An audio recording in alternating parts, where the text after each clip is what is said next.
Hey, what's up, YouTube? This is EV Comics, and I am back in the Night Dungeon to give you another indie comic review. Now, today we're going to be looking at a indie comic that I've seen kind of floating around because there's a page that I've seen on Twitter that because I'm always following comic creators and everything like that. I'm trying to follow as many really good comic creators that I see good potential in. And one of those is the Phoenix Press, which is more of like a comic. It feels like more of a comic news page than a page for just like um, the comics that this team of people, or maybe it's just one guy, makes. The book that I decided to check out now is Screecher, and I wanted to look at this because one, this is the cover, the banner art of the Twitter page, and the art style. Well, not my favorite. It did kind of interest me. The design, I think the design is pretty cool. The motorcycle, very cool as well. And apparently, he's just released a novel last month. So check that out too. Big supporter of the Iron Age, which is basically just, instead of the Golden Age or the Silver Age, is the Iron Age, where everyone has, the means to create comics and go into the forge, so to speak, and like Tony Stark and just bing, bing, bing, make that comic, right? Because now the means are distributed easy enough for basically anyone to download some free art software and and just start making some digital art, or you just hand draw it and just scan it and put it into a comic. You can do that.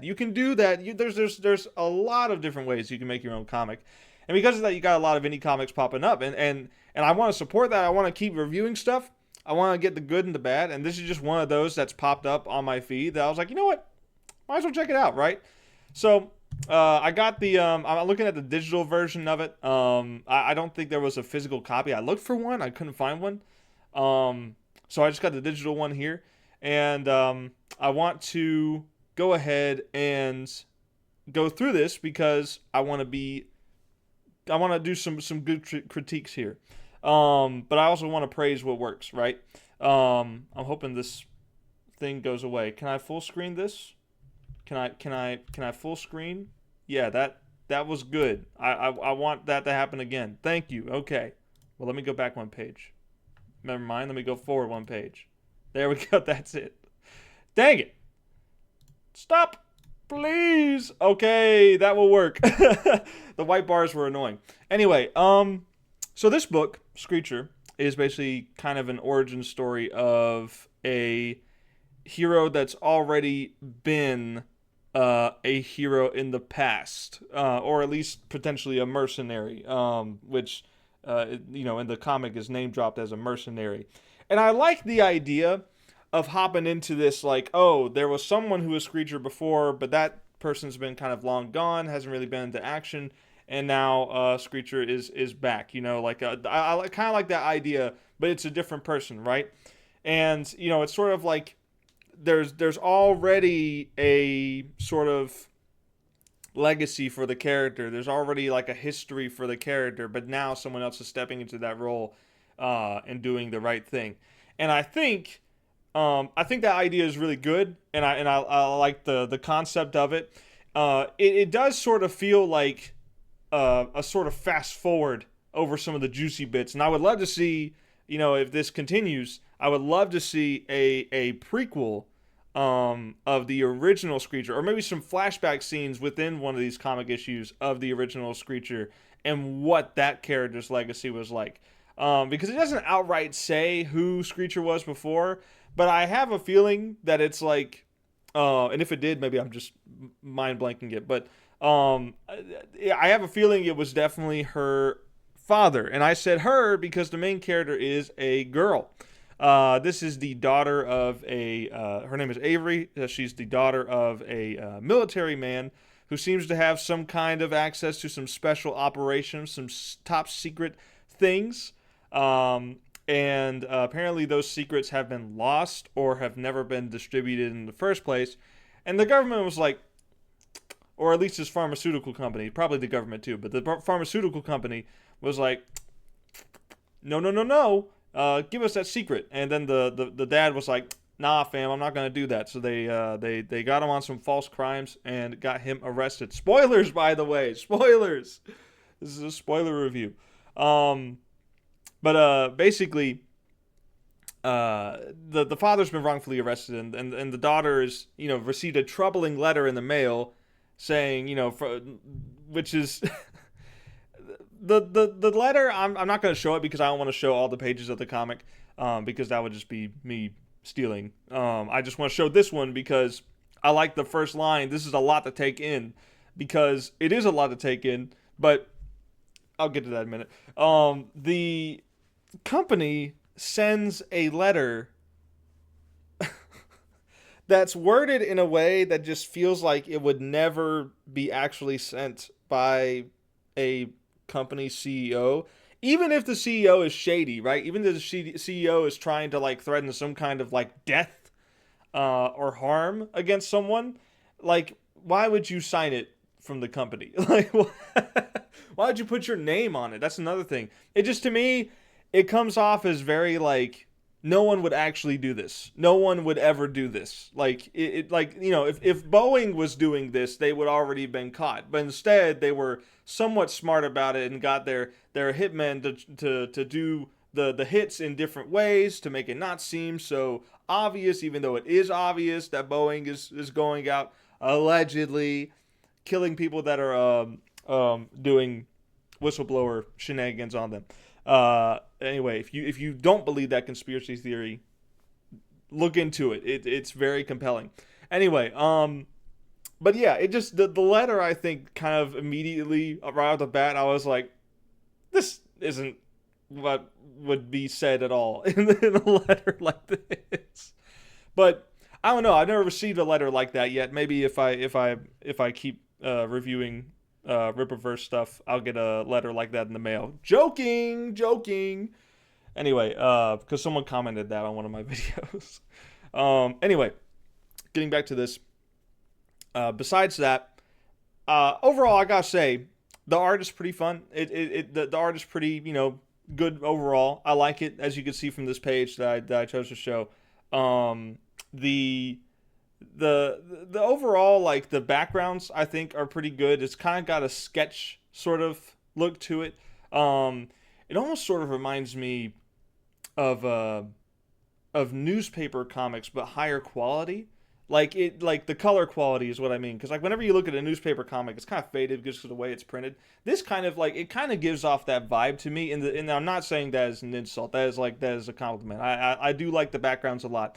The characters, sometimes it's like, I don't know. The art style is not my favorite. It's not bad. I'm not saying it's bad. It's just not my personal favorite. It kind of feels webcomic like, but me running a webcomic. I know it's ironic to say. But it sort of feels like something you would see on Webtoon for sure, which is, again, not an insult. I'm just not the biggest fan of the style. I think it works. I think it does. I think it is good overall. But obviously, it's just not my cup of tea. But I do like the shading. I do like the environments, like I said. It is pretty consistent overall. It's fairly consistent, the art style, the proportions and stuff. Sometimes there are some big heads, but it's not too bad. It's not anything that's taken me out of it too much. One time I did like notice it, and I was like, that guy's head looks kind of big. But besides that, I didn't really see anything too off. And I'm not really one to critique art that much whenever I'm doing these reviews. The art is usually not why I'm doing the review. It's usually because of the story, because I find story crafting far more compelling than art. I think writing is something that a lot of people don't realize is difficult, and I like to encourage people with critiques and praises. So, but yeah, so Avery is a daughter, and she gets this letter in the mail, and visits her dad in prison. Her dad says, "Hey, go tell your uncle, but not really uncle, that the owl has come to roost." And he keeps repeating that. And that's going to look very incriminating if they ever find it on the prison footage, the prison security camera footage. I think that's gonna be pretty incriminating to the secret identity of Screecher. But that's just me. I'm thinking a little bit logical here. Maybe I'm thinking too logical. Anyway, yeah, moving on. Scotty, just to talk about it, Scotty is pretty much just Alfred from Batman, right? I think it's kind of hard to have like, yeah, he's not Butler, but he does make tea. He does help with gadgets. He does like kind of keep the owl cave or whatever it's called, the owl's nest probably, um, owl's roost, clean and everything. He does take care of that, and it's like I'll leave my complaints for later. But Avery, the daughter, the main character, the last name is Fletcher, and I thought that sounded bird-like, so I looked it up. I looked up Fletch, and then I looked up Fletchling, and I found or Fletching, and I found a Pokemon that I forgot existed named Fletching, which the name is based off of fledgling, which is like a baby bird. Which I think if that was intentional, Fletcher as the last name, I think is kind of good for puns. Is it good for concealing the secret identity of an owl-based superhero? Probably not, but I mean, I can overlook that, right? There's some things that are done just to be fitting and just to be funny. And I think if that's intentional, I think it's fine. If it's not intentional, pretend it is. But yeah, and going back to Scotty, he sort of serves as like a mentor kind of uncle, and I'm sure he's got a lot more hidden knowledge. He seems to have some military experience. He fought in Desert Storm with her dad, which I forget her dad's name, but basically they have a lot of camaraderie, right? The mom seems to be absent or possibly dead, which is not great, but for her. But it is interesting for her character. It shows that she's kind of very lonely, and I guess that's one of her key weak points is loneliness. But luckily she has Scotty, so that's not too much of a problem immediately. And she does show some emotion, right? She's crying about stuff. She doesn't want anything bad to happen to her dad. And she wants to do something, and she tells Scotty the owl has come to roost, and then he reveals that underneath the house, which I think is the grandpa's house that was inherited at some point, there is a bunker that was built after World War II, and the bunker was basically turned into this base for Screecher, which I'm 99% sure is the dad, and I think it's interesting because it to me it seems like it has to be the dad, but it can be Scotty who was Screecher beforehand. If it was beforehand, though, I think he would have just put the suit back on instead of her doing it. Clearly, the dad was saying, like, hey, let her do this. It's her time now to try this. So Screecher's tools. Screecher, the main character, the hero, the costumed, hooded hero with wings. Here's the tools. Wings and jet boots to fly. Grappling hook. A sonic jammer of some kind that like obviously hurts people's ears. A motorcycle, night and thermal vision, and radar. So a pretty good mix of gadgets here. All of this stuff is stuff we've seen before, but at this point in comics, it's nearly impossible to do something 100% original. Like it's very difficult to do it. Like even, I don't want to upset anyone, but even like Koga Biophile, I reviewed that, and the writer was saying like it's one of the most original comics of 2024. And while I can agree it's definitely very original, it's got a lot of stuff to it. It does borrow from fantasy tropes. Like even it is not 100% original because like we've told so many stories as humanity, as a collective, that it's impossible to do anything original. So I'm not one to say that you can't borrow from other ideas and then make your own story. I'm not saying you can't do that. That said, I have some criticisms, but I'll save it for the end, which I guess I'm about to end now. I'll summarize the story real quick. As Screecher, she goes to the pharmacy to do some reconnaissance. Oh yeah, there's apparently a laser mic as well. I forgot about that. Like you can hone in on on sounds from a distance, and she can like hear what they're saying. And I forgot to talk about that. But the idea is she goes there to listen in to what the CEO Kathleen, which by the way, looks strikingly similar to Kathleen Kennedy. And I don't know if that's intentional, or maybe I hear the name Kathleen and I see a brunette woman, uh, a white brunette woman in a high place of authority in a company that seems to be middle aged or older. I'm like, this is just Kathleen Kennedy. Maybe it is, maybe it isn't. I'm not saying it's bad or good either way. It's just, to me, it kind of seems like it. I'm just going to make that observation. But besides that, I do want to summarize the rest of the fight. Basically, she gets caught. There's a bit of a tussle with some security guards. She does get shot in the leg, but it's only a graze, so she's able to keep going. But it does kind of distract her and from flying, and it makes her fall. She does have to get in a fight with a couple of people. She steals a flash drive from the CEO and flies off. I forgot to mention with her tools, she also has talons. I forgot to mention that she's got talons on her, like claws on her hands and feet.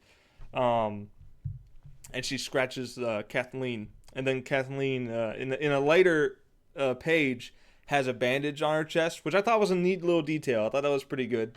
I didn't notice that the first time around. I had to go back and whenever I was looking at stuff again, I noticed it, and I was like, oh, okay. But yeah. So she gets back to the owl cave, the owl roost, and talks with Scotty like, yeah, this is serious. We're gonna do this. We're gonna figure out what it is that Dad's hiding, and we're going to prove he's innocent, and then expose his company. So overall, for origin story, not a terrible start. Not the worst start in the world by far. I think it's serviceable for sure, and I think it opens up a lot of storytelling possibilities here. As far as the writing goes, though, I can't help but notice that this is strikingly similar, and I mean like almost note for note the same as Batman Beyond. Spoilers for Batman Beyond, because I'm going to tell you what happens in it, okay? And tell me if you've heard this before, approximately 10-15 minutes ago. Terry McGinnis gets into a fight and ends up running out of town. And after getting in a fight with his dad works for a big company that makes pharmaceuticals.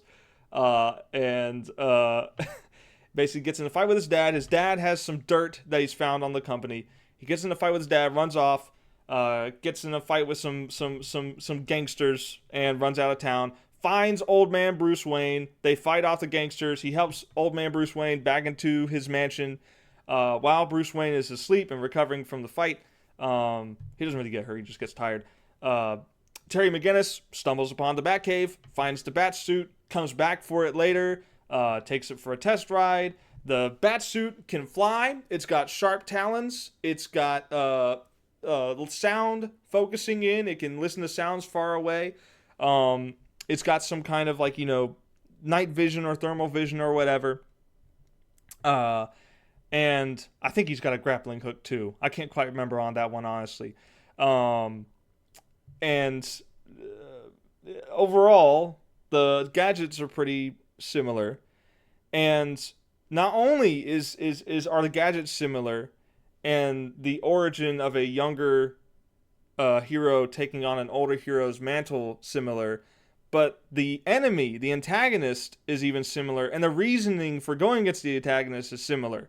The dad is being, framed, or for Batman Beyond's case, killed for some dirt he's got on the company, and the company is, trying to get rid of him. I'm sorry, is this not just Batman Beyond the pilot? And I'm not saying that this the writer, the Phoenix Press, writer for this comic, is intentionally ripping it off. I'm not saying that. Sometimes accidents happen. Bring Me the Horizon accidentally wrote a riff in the song that was extremely similar to Evanescence, and then they did another song that was extremely similar to a Deftones song. It happens. It happens. Sometimes it's completely unintentional, and I've probably done it myself. And you know, I hope I haven't, but it's very possible that I have with either Demonico, Symbiotic, or even Little Miss Steele. And there's certain things that there, you know, if it's by accident, totally understand it. If it's on purpose, I'm kind of like, you should have changed this up a little more. And I'm not saying you did. I'm saying from the angle that, like, if it's possible that you did, you should have changed it a little bit more. Obviously, there are some differences, right? There are some differences in the main character and in the whole situation in general. There's obviously some differences in the gadgets as well. Not everything is identical. But I couldn't help but while I was reading this, I'm like, this is just Batman Beyond. This is just the pilot for Batman Beyond. And I'm not going to say it took away the experience for me. And for those who haven't watched Batman Beyond, this will not be a problem at all. But for me, I definitely did notice it. It was definitely something that once I saw it, I couldn't unsee it. Especially whenever I started putting this into text and, like, you know, making a rough little bullet point script for me to go through. I was like, yeah, this is really like, this is really similar. And I'm going to give the benefit of doubt and say this was by accident. Of course, nothing wrong with that. This is totally by accident. No big deal. That said, now, whether or not it was intentional or not, I have a direct comparison between Screecher's pilot comic and Batman Beyond's pilot episode. And which do I prefer? Batman Beyond. And the reason why, there's a few logic things that I don't quite understand. So the father has secrets, and clearly the secrets are valuable, but it's been 7 years and he still hasn't spilled it. It's been 7 years since he's been framed and put in jail, and he still hasn't spilled the beans.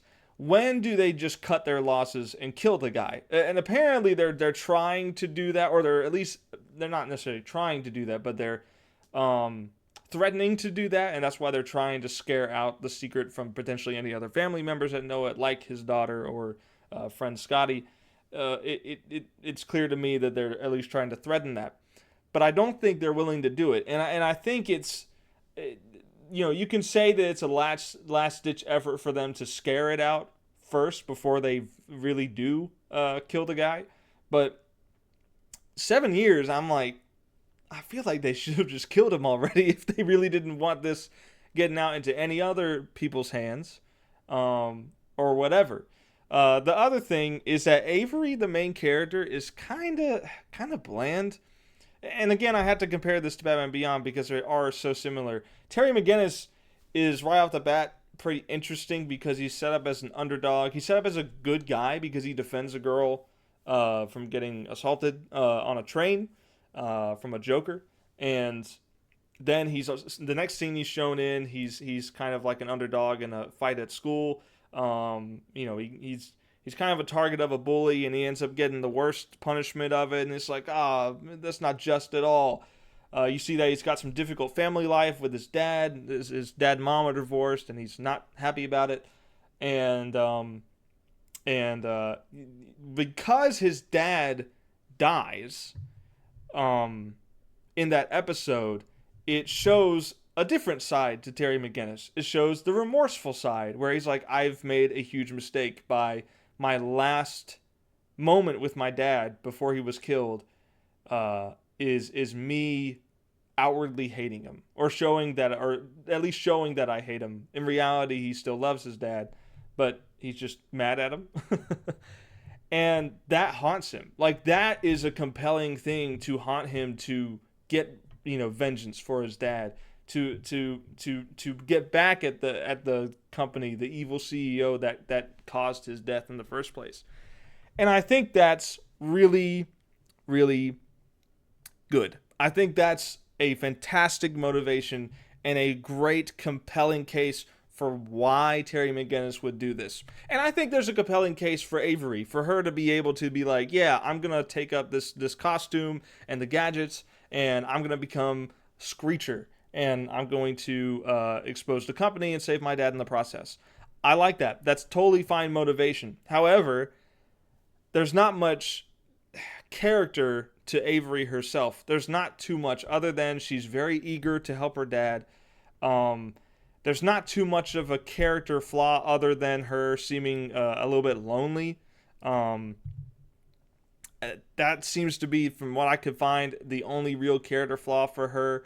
I mean, she gets in and out of her first night out as Screecher. Uh, Obviously, she gets hit by a stray bullet, or gets grazed by a bullet. But it's not like she's not severely hurt or anything. It's like, I don't know. There wasn't too much of a challenge. And for someone who seems to be a teenager to young adult, who probably hasn't had a whole lot of experience in combat, or definitely not with using the gadgets and everything, I'm like, like how how is she doing this? For Terry McGinnis, you can say the same thing, but the difference, I think, is that the Batman Beyond suit is durable and strength enhancing. To me, it's like, oh yeah, of course he'd be able to do that because the suit is enhancing him. Of course he's allowed to make more mistakes and get hurt a lot more, and trust me, Terry McGinnis does get hurt. He gets hurt a lot as Batman, but he's given a little more leeway to make mistakes. Whereas Screecher, she doesn't have any of the strength enhancing. And so whenever I see her like taking out a whole bunch of security guards with guns, to me it's like, well, this is sort of like a lot of things that people complained about in comics, right? You got a little girl, not little girl, she's like average height, I guess.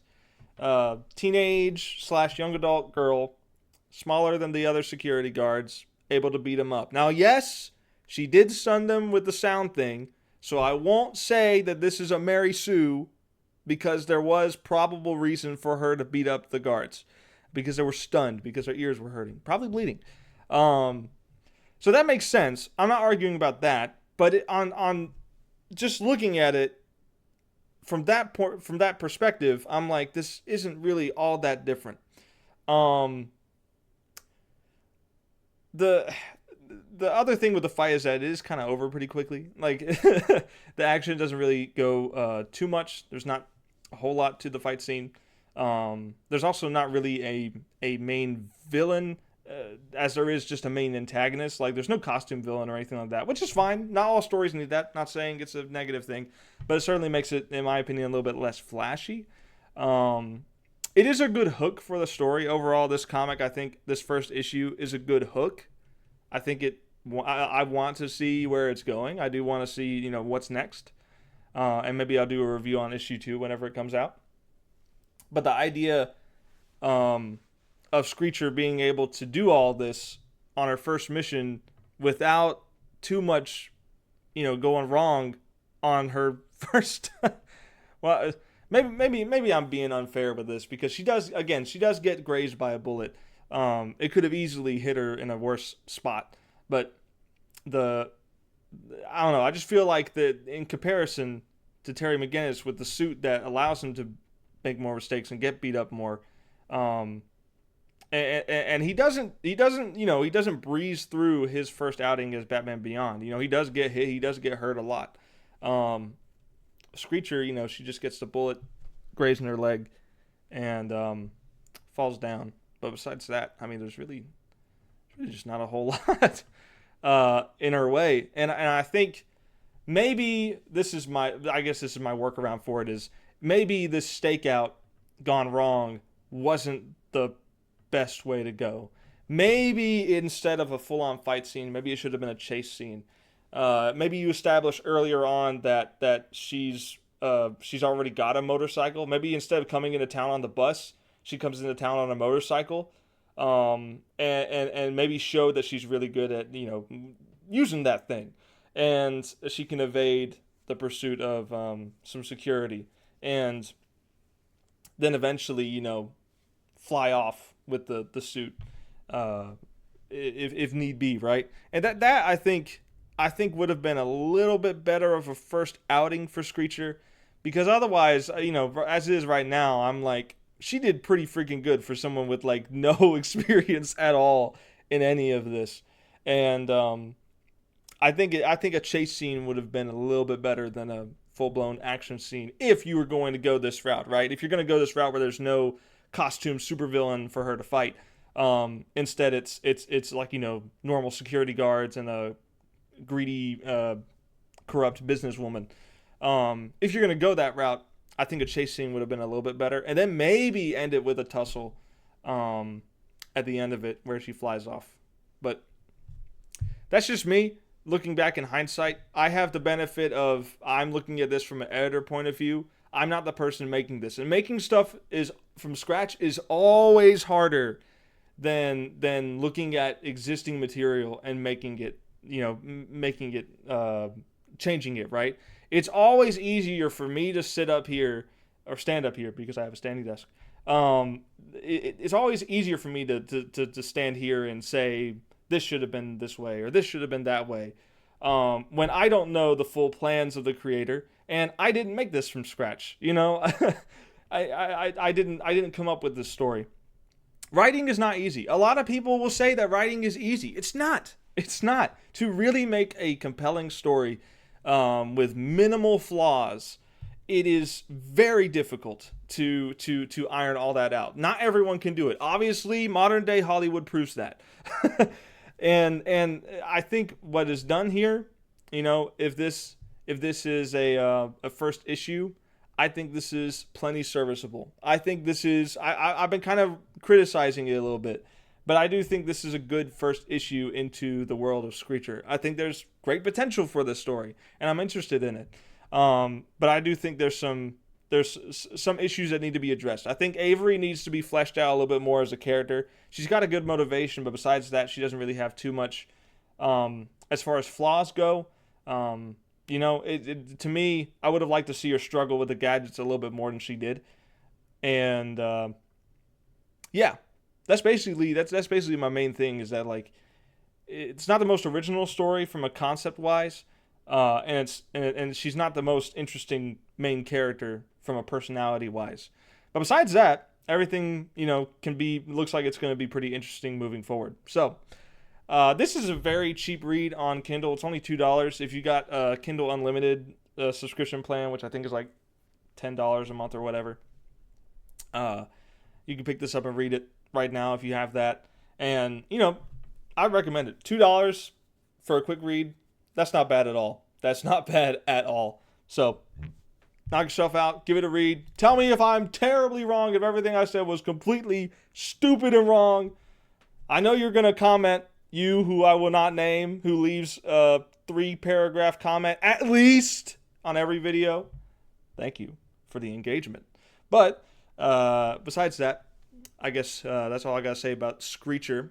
So, Phoenix Press, I'm sorry if I hurt your feelings. Please don't please don't be mad.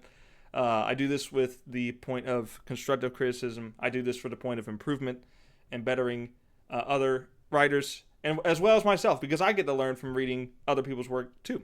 So it's it's an all-way beneficial experience. It's beneficial for you, for potential criticism that you might want to listen to or might not. It's beneficial for me to see what other people are doing, to see if I can kind of mimic the styles of writing potentially into my own work, without stealing the ideas, of course. And then also, I get to see what artists are doing to try and see if I can improve my art with their techniques, and the viewer gets entertained. I hope. And with that being said, thanks so much for watching. If you want my other videos, check those out, subscribe, hit the like button, and until next time, read Little Miss Steele, and peace out.